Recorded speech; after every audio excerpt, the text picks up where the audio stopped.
So this is my third book, Under the Moon,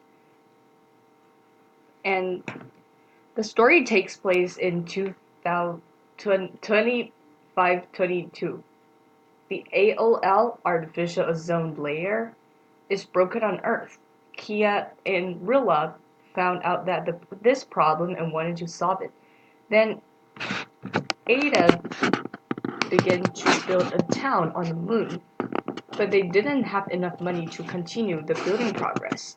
Zadok, the commander, found out and went to Kizangani to tell God. Later, God goes to Australia to make a big fire in the forest where Zadok, Likia, and Rilla had been sent to the prison and had a visit to Captain Suru and his brother called Ade. After the tragic moment, Rilla and Kia told them that they were going to leave the Earth and going to the moon because the Earth will be burning before his dad Zadok gave enough money to finish the construction and to save the life of his friends.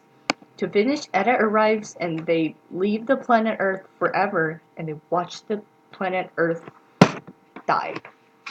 So this book, I would recommend this book because they use the words like to the author used good words to describe the the the plot, so it's good for learning English, and that's it. This is my book Under the Moon by Rowena Akiniemi.